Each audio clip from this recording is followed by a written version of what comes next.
আগামী যে নির্বাচনটা হবে সেই নির্বাচনে যারা নির্বাচিত হয়ে আসবে তাদেরকে প্রথম 3 মাস এটা বাস্তবায়নের ল্যাঙ্গুয়েজ কি হবে, কি ফর্মে তারা এটা করবে, এই কাজটা করার জন্য দেন, আলাপ আলোচনা করে ভাষাটা নির্ধারণ করবে। এটা একটা ভ্যালিড কনস্টিটিউশন হবে। এইটার আন্ডারে পরে তারা সরকার পরিচালনা করুক। তাইলে অন্তত বাংলাদেশের মানুষের সামনে তার যে সাংবিধানিক জটিলতা যেটা তৈরি হয়েছে এটার যে পরিবর্তন করা যায় শান্তিপূর্ণ পথে, নির্বাচনী পথে, এই এক্সাম্পলটা বাংলাদেশে সেট হয়।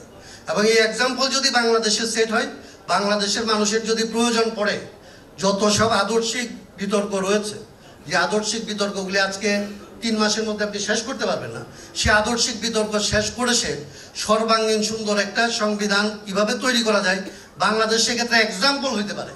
আপনি সাউথ ইস্ট এশিয়ার এক্সাম্পল হওয়ার কথা বলছিলেন। আমি মনে করি বাংলাদেশ এই প্রক্রিয়ার ভেতর দিয়ে তার ডিসপিউট রেজুলেশনের যে পদ্ধতি সে নিতে পারে, তার ভেতর দিয়ে সে দুনিয়াতে আগামী ব্রিটিশ কলোনিয়াল কান্ট্রিগুলি কোন পথে তার সমস্যার সমাধান করতে পারে সেটার একটা এক্সাম্পল হয়ে উঠতে পারে। এবং সেইটা আপনারা করবেন, সে আশাবাদ আমি এখনো মনে করি। আমি এরকম হতাশ না, আমি মনে করি না যে স্কোপ সব শেষ হয়ে গেছে, 4 মাস চলে গেছে মানে বাংলাদেশ সব ডুবে গেছে, এরকম আমার মনে হয় না।